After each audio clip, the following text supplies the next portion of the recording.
মৃত্যু মৃত্যু জিনিসটা সবার কাছে অনেক ভয়ঙ্কর জিনিস, কিন্তু এমন একজন আছে যার প্রতিটা সেকেন্ড মৃত্যুর সাথে লড়াই করে কাটছে। কেন কেন লোকটাকে জ্যান্ত কবর দিয়ে দেওয়া হলো? Hello and welcome to movie world. Zombie ও ভিটা এবং 3টি অস্কার পুরস্কার জিতে নেয়া। আর যারা মুভি লাভার তারা ভালো করেই জানে যে লিওনার্দো যে মুভিতে থাকে সেই মুভিটা কোন লেভেলের হতে পারে। এই রকম একটা টান উত্তেজনাকর সার্ভাইভাল মুভি দ্য রেভেনেন্ট। মুভি শুরু হয় ইউক্লিয়াস নামের এই লোকটাকে দেখানো হয়। লোকটা তার স্ত্রী ও তার পুত্র যার নাম হক, ওদের উপর দিয়ে যে ঝড়ঝাপটা গেছে জীবনে তার একটা ঝলক দেখা যায়। যদিও গ্লাসকে দেখে বিদেশি মনে হয়, তবুও তার স্ত্রী কিন্তু পনি নামের এক আদিবাসী দলের সদস্য। গ্লাসকেও দেখা যায় আদিবাসীদের মতো জীবনযাপন করতে। এরপর মুভির দৃশ্য পাল্টায়। সালটা 1823। দেখা যায় জঙ্গলের মধ্য দিয়ে বয়ে চলা এই খরস্রোতা নদীর মধ্য দিয়ে গ্লাস ও তার ছেলে হক, যে কিনা অনেকটা বড় হয়ে গেছে, তার সাথে আছে আরো একটা লোক হাতে বন্দী। খুব সন্দর্পণে তারা এগিয়ে যাচ্ছে। কিছুটা দূরে তারা একটা হরিণ দেখতে পায় এবং গ্লাস হরিণের উপর গুলি চালিয়ে দেয়। এই অঞ্চলটার নাম হলো ডাকোটা অঞ্চল। ডাকোটায় সেই সময় বিশাল পরিমাণে পশু পাখি বসবাস করত এবং পৃথিবীর বিভিন্ন জায়গা থেকে লোকজন এখানে আসতো পশু শিকার করতে।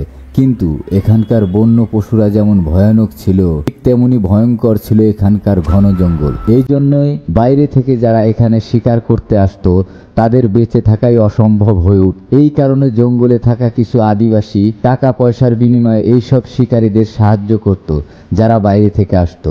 গ্লাস আর হক তাই ক্যাপ্টেন হেনরির তত্ত্বাবধানে থাকা শিকারী যার নাম জেরার্ড ফিড, তাদের এই দলটাকে সাহায্য করতে এসেছে। কারণ শোনা যায় গ্লাস এই জঙ্গল খুব ভালো করে চেনে, প্রতিটা কোনায় কোনায়। তাই তারা গ্লাস আর হককে নিজেদের সাথে রেখেছে। গ্লাস আর হক যখন এই হরিণটাকে শিকার করে সেটাকে দলের ঘাঁটিতে নিয়ে যাওয়ার জন্য প্রস্তুত হচ্ছিল, এমন সময় অন্য দিক থেকে তাদের দলের একজন উলঙ্গ অবস্থায় এসে মাটিতে লুটিয়ে পড়ে এবং সাথে সাথেই দেখা যায় ওই দিক থেকে তাদের দিকে পরপর কয়েকটা তীর ধেয়ে আসে। এরকম হঠাৎ করেই এমন হয় যে দলের বেশ কয়েকজন লোকের গলায় বুকে তীর লেগে এফোর ওফর হয়ে যায়। খানিকক্ষণ পরে তারা লক্ষ্য করে দূরে একদল আরিকারারা হলো এক আদিবাসী সম্প্রদায় যারা কিনা বংশ পরম্পরায় এই জঙ্গলে থাকে। তারা ঘোড়ার পিঠে চড়ে এগিয়ে আসছে সেই আমেরিকান শিকারীদের ঘাটির দিকে। এরপর কিছুক্ষণের নিস্তব্ধতা। হঠাৎ করেই আরিকারারা কোথায় যেন উধাও হয়ে গেল। সবাই বুঝতে পারে বিরাট এক বিপদ হতে চলেছে এবং এরপর দেখা যায় চারিদিক থেকে তাদের উপর প্রচুর পরিমাণে তীর বর্ষণ হতে থাকে। অপ্রস্তুত আমেরিকানদের বেশ কয়েকজনের প্রাণ হারানোর পর কোনো মতে সেই শিকারীরা গাছের আড়ালে আশ্রয় নেয় এবং আরিকারেরা ঘোড়া দিয়ে তাদের দিকে ধেয়ে এলে বেশ কয়েকজন আরিকারাদেরও আমেরিকানরা মেরে ফেলতে সক্ষম হয়। মুখোমুখি লড়াই শুরু হয়। ইতিমধ্যে গ্লাস আর হক বিপদের আশঙ্কায় সেই ঘাটিতে ফিরে আসে। গ্লাস সবাইকে চিৎকার করে বলে, যে করেই হোক না কেন ওই নৌকায় উঠতে হবে। এভাবেই কিছুক্ষণ ধরে আরিকারাদের সাথে লড়াইয়ের পর তাদের দলের অনেকেই মারা যায়। ঠিক থাকা শিকারীরা ঠিক করে তারা যেভাবেই হোক নদীর মধ্যে রাখা ওই নৌকায় উঠবে এবং সেখান থেকে পালিয়ে যাবে। অনেক কষ্টে গ্লাস, হক, ফিড, ক্যাপ্টেন হেনরি, গ্রিজার সহ আরো কিছু শিকারী সেই নৌকায় উঠতে সক্ষম হলেও বাকিরা আরিকারাদের তীর খেয়ে মারা যায়। এখানে আরিকারারা কেন আমেরিকানদের উপর আক্রমণ করেছে? আসলে সেই সময় আমেরিকান সরকার আর আদিবাসী আরিকারাদের সাথে যুদ্ধ লেগেছিল।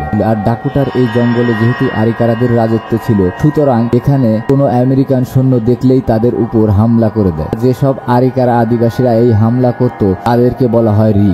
তো কষ্টে নৌকা করে মিশরি নদীতে অনেকটা দূর আসার পর গ্লাস সবাইকে জানায় এই নদীতে বেশিক্ষণ থাকলে হীরা যে কোনো সময় হামলা করবে, তাই এই নৌকাটাকে নদীতেই রেখে পায়ে হেঁটে জঙ্গলের ভেতরের রাস্তা দিয়ে এগিয়ে যাওয়াটাই বুদ্ধিমানের কাজ হবে। ফিডস গ্লাসকে সেরকম পছন্দ করত না। একই গ্লাস সাদা চামড়ার মানুষ হয়েও আদিবাসী বণীদের মতো জীবনযাপন করে এবং গ্লাসের অতীত সম্পর্কেও তেমন কিছু কেউ জানে না। লোকের মুখে শোনা যায় গ্লাস নাকি বেশ কয়েক বছর আগে এক বিদেশি সৈনিককে নির্মমভাবে গুলি করে হত্যা করেছিল। কাজেই যেই মানুষটার পরিচয় ঠিক নাই, তার অতীত সম্পর্কে কিছু জানা নেই, সেই মানুষটার উপর ভর করে এই ভয়ঙ্কর জঙ্গলের মধ্য দিয়ে চলছে, এটা ফিটসের তেমন পছন্দ নয়। কিন্তু ক্যাপ্টেন হেনরি গ্লাসকে খুব বিশ্বাস করে। গ্লাসের কথা মতো নৌকাটাকে নদীতে ছেড়ে তারা এতদিন ধরে শিকার করা যতটুকু মাল জমাতে পেরেছিল সবটাকে জঙ্গলের পাথরের নিচে রেখে তাদের কেল্লায় পৌঁছানোর জন্য সবাইকে পায়ে হেঁটে আগাতে শুরু করে। কিছুদূর পরেই তাদের কেল্লা আছে, সেখানে তারা আস্তানা গেড়েছে। তারা প্রথমে ভয়ঙ্কর জঙ্গল থেকে বেরোবে, তারপর কেল্লায় যাবে এবং সেখানে গিয়ে আরো লোকজন এবং অস্ত্র শস্ত্র নিয়ে তারা ফিরে আসবে। ফিরে এসে তারা এই শিকারের জিনিসগুলো নিয়ে যাবে। কিন্তু ফিটসের কেমন যেন গ্লাসকে প্রচন্ড সন্দেহ হচ্ছিল। বারবার মনে হচ্ছিল যেহেতু গ্লাস একজন আদিবাসী সম্প্রদায়ের মানুষ, তাই হতেই পারে গ্লাস তাদেরকে ভুল পথে নিয়ে যাচ্ছে এবং সবাইকে নিয়ে গিয়ে সে হৃদের হাতে তুলে দেবে। সময়টা বর্ষাকাল, ঘন জঙ্গলের মধ্য দিয়ে প্রবল বৃষ্টির মধ্যে গ্লাসের নির্দেশে পুরো টিম এগিয়ে চলে। তবে বাকিরা যখন বৃষ্টি নামে তখন জঙ্গলের কোনো এক জায়গায় বিশ্রাম নিত। ঠিক তখন গ্লাস একা একা জঙ্গলের বিভিন্ন জায়গায় গিয়ে দেখে আসতো যে সবাইকে নিয়ে কোন দিক দিয়ে যাওয়াটা নিরাপদ হবে। তো এরকমই একদিন একা জঙ্গলের গভীরে গ্লাস যায়, কিন্তু হঠাৎ করেই দেখা যায় বিশাল হিংস্র এক জঙ্গলি ভাল্লুক তার উপর ঝাঁপিয়ে পড়ে এবং গ্লাসের বন্দুক তার হাত থেকে ছুটে পড়ে। অন্য জায়গায় ভাল্লুকটা গ্লাসকে বাগে পেয়ে তাকে আছড়ে কামড়ে প্রায় শেষ করে ফেলছিল। গ্লাস নিজেকে বাঁচানোর অনেক চেষ্টা করে, কিন্তু ভাল্লুকের অনেক শক্তির সামনে পেরে ওঠা প্রায় অসম্ভব। তবুও গ্লাসকে আধমরা করে ফেলে ভাল্লুকটা। যখন তার সঙ্গী সাথীদের ডাকতে যায়, গ্লাস কোনো রকমে নিজের ক্ষত বিক্ষত শরীরটাকে টেনে নিয়ে গিয়ে সেই বন্দুকটা তুলে তাক করে ভাল্লুকটাকে একটা গুলি করে। কিন্তু হিতে বিপরীত হয়, কারণ এত যন্ত্রণার মধ্যে গ্লাস ঠিক মতো গুলি করতে পারে নাই, তাই গুলিটা তার মাথায় না লেগেছে কাঁধে। ভাল্লুকটা ঘায়েল হওয়ার পর আরো হিংস্র হয়ে যায় এবং দৌড়ে এসে গ্লাসের গলার নিচে ধারালো নখ বসিয়ে দেয়। পিঠ এবং কাঁধ থেকে খাবলে কামড়ে মাংস উঠিয়ে নেয়। কিন্তু গ্লাস ওই অবস্থাতে হার মানতে রাজি না। অনেক কষ্টে ছুরিটা বের করে ভাল্লুকটার ঘাড়ে এবং কাঁধে বারবার মেরে এতটাই আহত করে দেয়, ভাল্লুকটা তাল সামলাতে না পেরে মৃত প্রায় গ্লাসকে নিয়ে একটা ঢালু স্থানে এসে পড়ে। গ্লাসের দলের বাকিরা যখন সেখানে এসে পৌঁছায়, তারা দেখে গ্লাসের পাশে ওই মৃত ভাল্লুকটা পড়ে আছে এবং দেখা যায় গ্লাসের গলায় পিঠের ক্ষতগুলো থেকে গল গল করে রক্ত বের হচ্ছে। ক্যাপ্টেন হেনরি কিছুটা ডাক্তারি জানতো। সে গ্লাসের ক্ষতগুলোতে রক্তক্ষরণ বন্ধ করার জন্য তাড়াতাড়ি সেই স্থানগুলোকে সেলাই করতে শুরু করে। যন্ত্রণায় কাতরাতে কাতরাতে একসময় গ্লাস অজ্ঞান হয়ে যায়। কিন্তু অবাক ব্যাপার হলো, গ্লাসের এত রক্তক্ষরণের পরও তার প্রায় গোটা শরীরটা সেলাই করার পরও সে কোনোভাবে বেঁচে যায় এবং সেদিন রাতটা কোনোভাবে কাটিয়ে পরের দিন সকালে তারা আবার পথ চলতে শুরু করে। কিন্তু গ্লাস যেহেতু হাঁটতে চলতে পারছে না, সুতরাং গ্লাসকে বহন করে নিয়ে যেতে হবে তাদেরকে। কিন্তু এই জঙ্গলের সব জায়গা তো হৃদের আতঙ্ক, যে কোনো সময় আদিবাসীরা তাদের উপর হামলা করতে পারে। বর্ষা পেরিয়ে শীতের আগমন হয়েছে, চারিদিকে বরফ পড়তে শুরু করেছে। কিন্তু ক্যাপ্টেন হেনরি খুব বুদ্ধিমান মানুষ, সে খুব ভালো করেই জানে গ্লাস যদি তাদের সাথে না থাকে তাহলে তারা কোনোভাবেই এই ভয়ঙ্কর জঙ্গল থেকে বেঁচে ফিরতে পারবে না, কারণ গ্লাস এই জঙ্গলকে খুব ভালোভাবে চেনে। গ্লাসকে মনের জোর দেওয়ার জন্য সবাই যখন বিশ্রাম করত, গ্লাসের ছেলে হক তার বাবার সামনে এসে বলতো, বাবা মনে আছে মা মৃত্যুর সময় কি বলে গিয়েছিল? গাছের শিকড় যদি খুব গভীর হয় তাহলে যত বড় ঝড়ই আসুক না কেন শুরুতে উড়ে উড়ে যাবে মনে হলেও শেষ পর্যন্ত ঝড়ে কিন্তু গাছটাতে তলাতে পারে না। তোমার তো এখনো শ্বাস প্রশ্বাস চলছে বাবা, আর যতক্ষণ তোমার শ্বাস প্রশ্বাস চলছে তুমি বেঁচে আছো বাবা। তোমাকে আমার জন্য বাঁচতে হবে, আমি এই লড়াইয়ে তোমার পাশে আছি বাবা। মুভির দৃশ্য এখান থেকে ফ্ল্যাশব্যাকে চলে যায়, অর্থাৎ অতীতে। দেখা যায় একসময় গ্লাসদের গোষ্ঠী অর্থাৎ পনি আদিবাসী গোষ্ঠীর উপর কিছু ইংরেজ সৈন্য হামলা করেছিল। গ্লাস এসে পৌঁছানোর পূর্বেই তার স্ত্রীকে তারা গুলি করে মেরে ফেলে, তাদের সমস্ত বাড়িঘর জ্বালিয়ে দেয়। এই সময় হকের শরীরটাও কিছুটা আগুনে ঝলসে যায়। তখন দেখা যায় গ্লাস নিজের ছেলে হককে মানসিকভাবে শক্তিশালী করার চেষ্টা করছে, যে দৃশ্যটা মুভির প্রথমে শুরুতে দেখানো হয়েছে। জীবনে অনেক খারাপ সময় দেখেছে গ্লাস, তার কিছু কথা অনেকে জানে আর কিছু কথা শুধু সেই জানে। তো যাই হোক, কাহিনী বর্তমানে ফিরে আসে।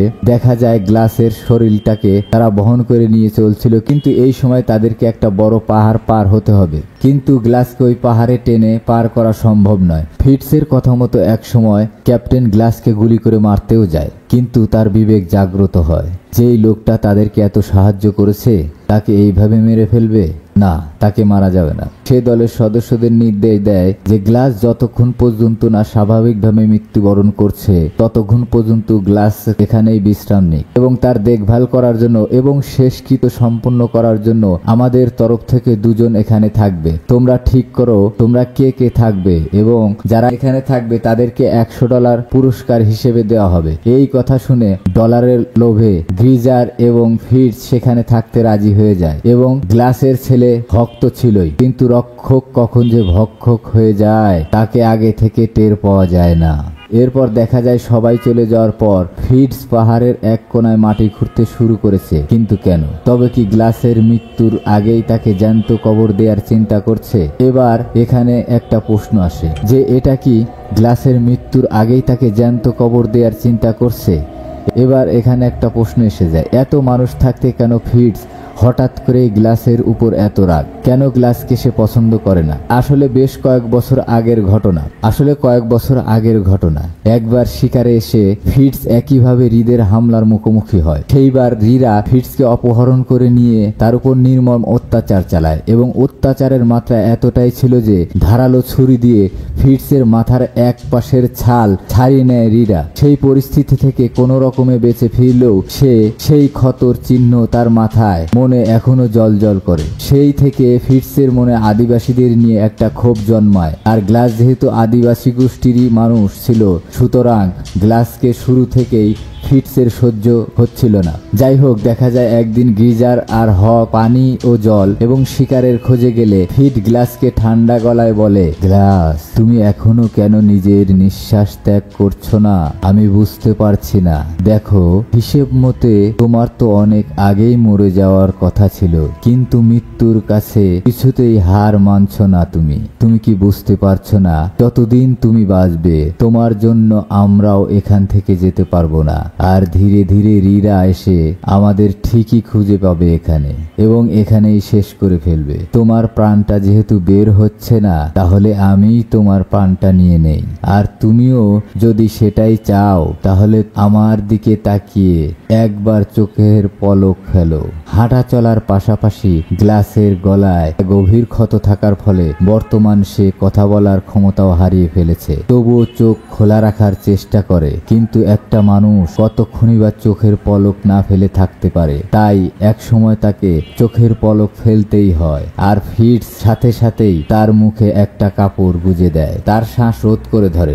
ইতিমধ্যে সেখানে হক চলে আসে আর ফিটকে গ্লাসের থেকে দূরে সরিয়ে তাকে চিৎকার করে বলতে থাকে, তুমি এটা কি করছিলে? আমি এই কথা সবাইকে জানাবো। ক্যাপ্টেন যদি জানতে পারে এই কথা তাহলে তোমার ফাঁসি হবে। ফিটস প্রথমে হককে চুপ থাকতে বলে, কিন্তু হক কিছুতেই থামছে না। তাই সে গ্লাসের সামনেই হকের পেটে বেশ কয়েকবার ছুরি ঢুকিয়ে দেয় এবং অসুস্থ গ্লাসের সামনেই তার ছেলে হককে খুন করে। গ্লাস চিৎকার করতে না পেরে গুমরাতে থাকে, আর্তনাদ করতে থাকে। লাশটাকে টেনে নিয়ে ফেলে দিয়ে আসে ফিটস। এরই মধ্যে সেখানে গ্রিজার ফিরে আসে। উল্টো ফিটস গ্রিজারকে বলে, এতক্ষণ হলো হককে তো দেখছি না, সেই যে গেছে।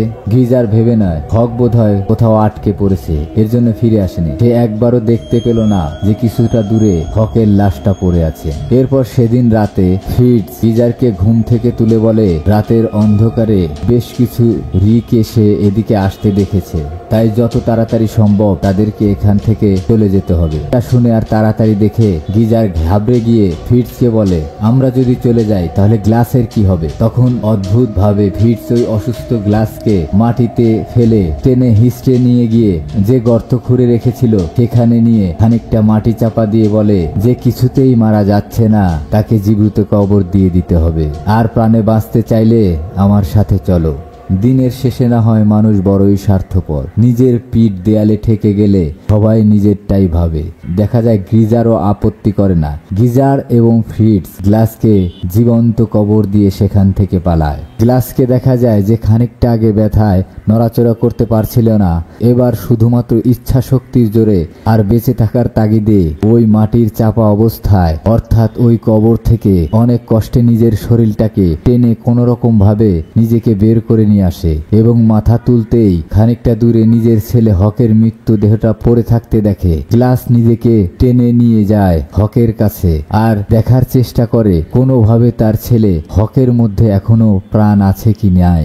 আসলে বাবার মন তো সন্তান বেঁচে নেও জেনেই তার প্রাণের আশায় সেখানে যায় কোনো রকম ভাবে। প্রথমে স্ত্রী, তারপর ছেলে এবং শরীরে প্রচন্ড যন্ত্রণা। এতগুলো দুঃখ কষ্ট নিয়ে গ্লাস আর পারছে না। নিজেকে মৃত ছেলের বুকে মাথা রেখে শুয়ে থাকে সে। গ্লাস হকের মাথা বুকে হাত বুলাতে থাকে। তার চোখগুলো যেন চিৎকার করে বলতে চায়, একবার নিঃশ্বাস নে বাবা, একবার নিঃশ্বাস নে বাবা, একবার আমার কাছে ফিরে আয়, আমি তোর কোনো ক্ষতি হতে দিব না, আমি তো তোর বাবা।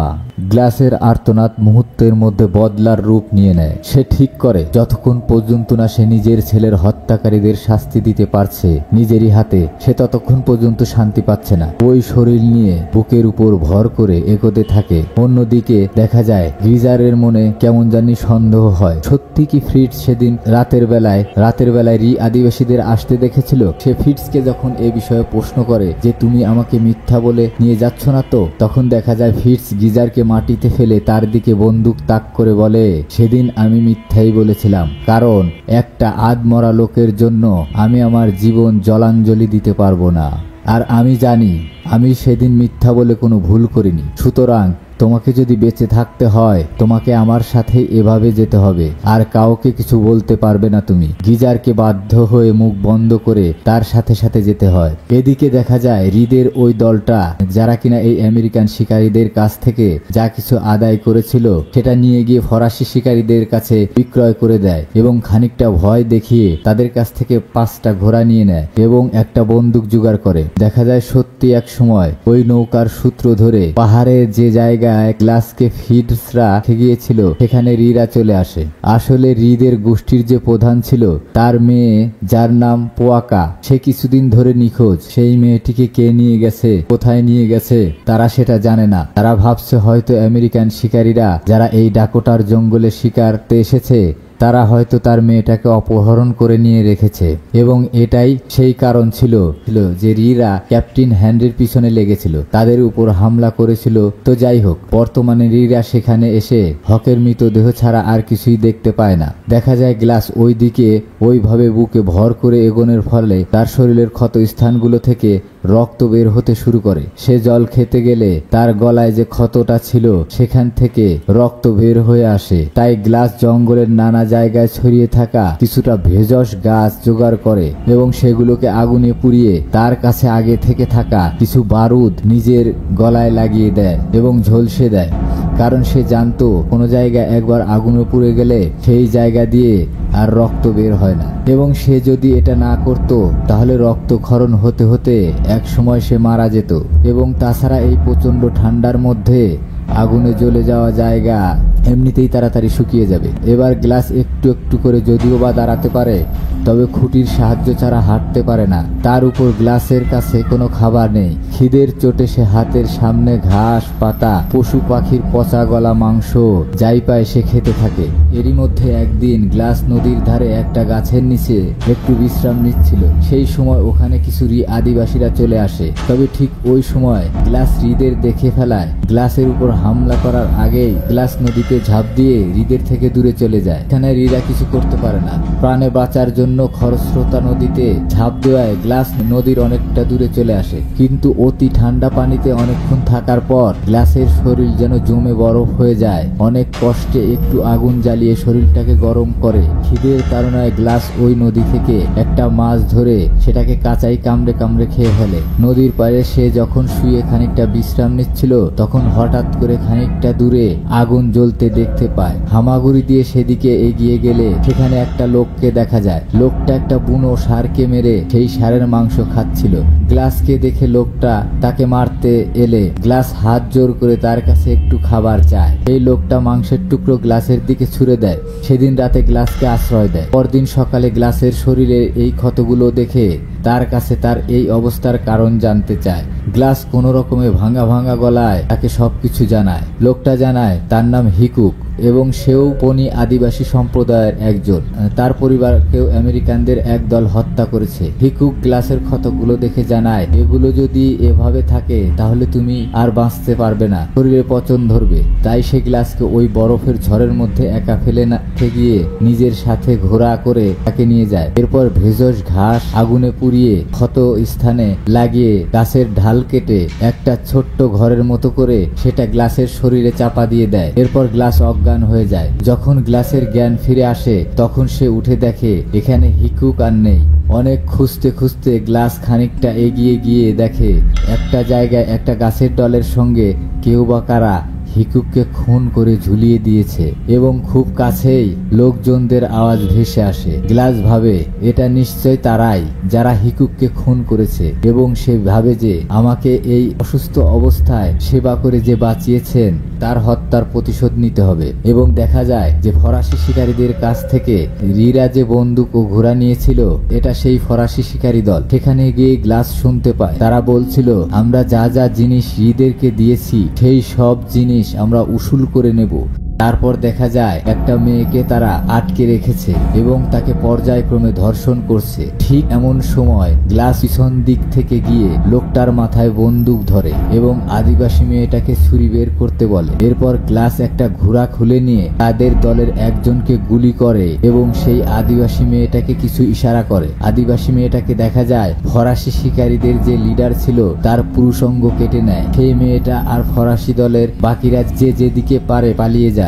অন্যদিকে দেখা যায় গ্লাসের বলে দেয়া পথ দিয়ে ক্যাপ্টেন হেনরিরা এবং তার কিছুক্ষণ পরেই ফিটস এবং গিজার তাদের কেল্লায়। সেখানে এসে সবাইকে জানায় যে গ্লাস মারা গেছে, তাকে তারা কবর দিয়ে এসেছে। তবে গ্লাস মারা যাওয়ার সাথে সাথে হক নিখোঁজ হয়ে যায়। হকের আর কোনো খোঁজ পাওয়া যায়নি। এই মিথ্যা কথাগুলো ফিটস ক্যাপ্টেনকে বলে। অন্যদিকে দেখা যায় গ্লাস ওই আখড়া থেকে আসার পর এক জায়গায় একটু বিশ্রাম নিচ্ছিল। তখন একদল রি তার উপর হামলা করে। নিজেকে বাঁচাতে যখন গ্লাস ঘোড়ার পিঠে করে পালাচ্ছিল তখন রিদের একটা তীর এসে গ্লাসের ঘোড়ার গায়ে লাগে আর ঘোড়াটা গ্লাসকে নিয়ে অনেক উপর থেকে নিচে এসে পড়ে। রিদের হাত থেকে বেঁচে গেলেও অনেক ঠান্ডায় গ্লাস থরথর করে কাঁপতে থাকে। তখন দেখা যায় একটা অদ্ভুত দৃশ্য। ঠান্ডা আর সহ্য করতে না পেরে তার ওই ঘোড়াটার পেট ফেরে মাংস নাড়ি ভুঁড়ি সব বের করে গ্লাস গরম হওয়ার জন্য ঘোড়ার পেটের মধ্যে ঢুকে পড়ে।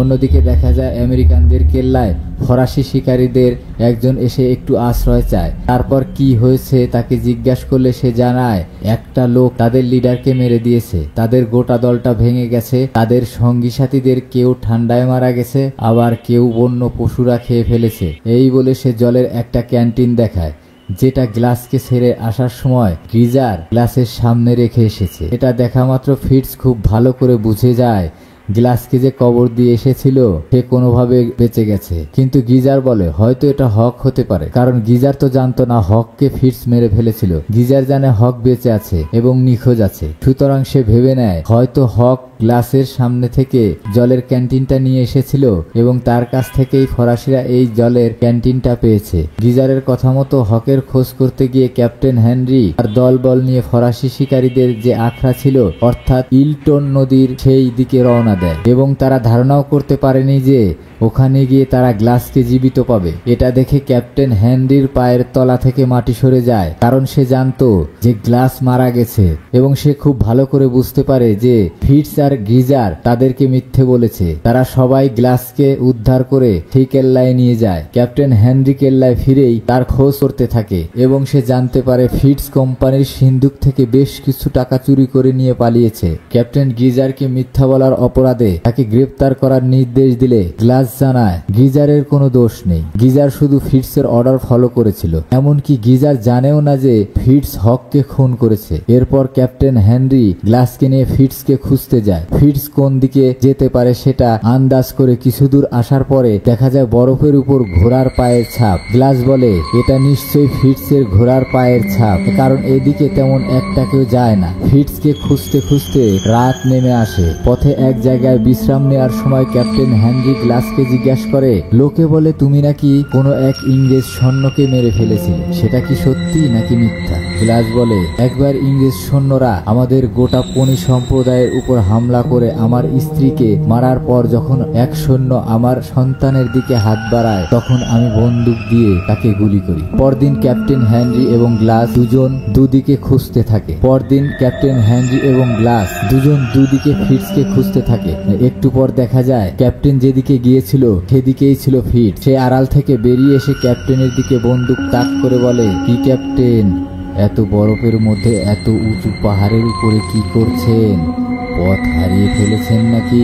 ক্যাপ্টেন হেনরি তাড়াতাড়ি তার পকেট থেকে বন্দুক বের করে এবং তাকে লক্ষ্য করে গুলি চালিয়ে দেয়। গুলির আওয়াজে চারিদিক কেঁপে ওঠে।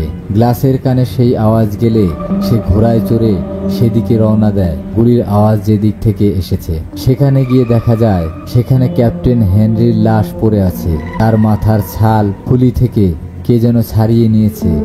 আর গুলিটা তখন ক্যাপ্টেন না, ফিটস চালিয়েছিল। যেভাবে ফিটসের খুলি থেকে মাথার ছাল ছাড়িয়ে নিয়েছিল, ফিটস ঠিক একইভাবে ক্যাপ্টেনের সাথেও করে। গ্লাস হেনরিকে তার ঘোড়ার পিঠে নিয়ে চলতে থাকে। দেখা যায় একটা উঁচু জায়গা থেকে ফিটস গ্লাসকে লক্ষ্য করে গুলি করে দেয় এবং সেই গুলি খেয়ে ঘোড়ার পিঠ থেকে গ্লাসকে পড়ে যেতে দেখে ফিটস নিচে নেমে আসে, কিন্তু ঘোড়ার পিঠ থেকে যে পড়েছে সেটা তার গায়ের ঢাকাটা সরাতেই একটা গাছের ডালকে সোজা করে শরীরের সঙ্গে আটকানো দেখতে পায়। মুখের ঢাকনাটা সরাতেই দেখে এটা আসলে গ্লাস না, হেনরির লাশ। হেনরির লাশ সোজা করে এভাবে গ্লাস নিয়ে আসছিল কারণ সে জানতো ফিটস যেহেতু এখানেই লুকিয়ে আছে, একবার তাকে দেখতে পেলেই গুলি করে দেবে। আর হেনরির লাশের পাশেই যে ঘোড়ার উপর শুয়েছিল সেটাই হলো গ্লাস। কিন্তু ফিটস এবার কিছু বুঝে ওঠার আগেই গ্লাস গুলি চালিয়ে দেয়। গ্লাসের করা গুলি ফিটসের কাঁধে লাগে। সে ছুটে পালিয়ে যায়। গ্লাসও তার পিছু নেয়। এভাবে কিছুক্ষণ পর তারা মুখোমুখি হয়। গ্লাস তার কাছে থাকা কুড়ালটা দিয়ে কোপ দেয়। কোপ দিয়ে ফিটসের আঙ্গুল কেটে দেয় এবং তাদের মধ্যে এই অবস্থায় লড়াই চলতে থাকে এবং এক সময় ফিটসের হাতে থাকা ছুরি ঘুরিয়ে তার পেটের মধ্যে ঢুকিয়ে দেয়। কিন্তু তারপরেও গ্লাসের ভেতর থেকে তার পুত্র শোকের জ্বালা নিভছিল না। সে তার কুড়ালটা ফিটসের বুকের মধ্যে মেরে দেয় এবং নিজের হাতের বসানো ছুরিটা বারবার করে বের করে এবং বারবার তাকে কোপ দিতে থাকে। এক সময় ফিটস একদম কাহিল হয়ে পড়লে গ্লাস যখন তার গলা টিপে মারতে যায়, ঠিক সেই সময় ফিটস বলে ওঠে, আমাকে মারার জন্যই তুমি এতদিন এত কষ্ট সহ্য করলে, কিন্তু কি হবে আমাকে মেরে? তুমি কি তোমার ছেলেকে ফিরে পাবে? উল্টো দিক দিয়ে কিছু আদিবাসী দলের লোকদের আসতে দেখলে গ্লাস ফিটসকে তাদের হাতে ছেড়ে দেয় এবং তারা ফিটসকে শেষ করে ফেলে। কিন্তু তারা গ্লাসকে কিছু বলে না, কারণ তখনই ওই আদিবাসী দলের লিডারের ঘোড়ার পিছনে আর একটা ঘোড়াকে গ্লাস দেখতে পায়।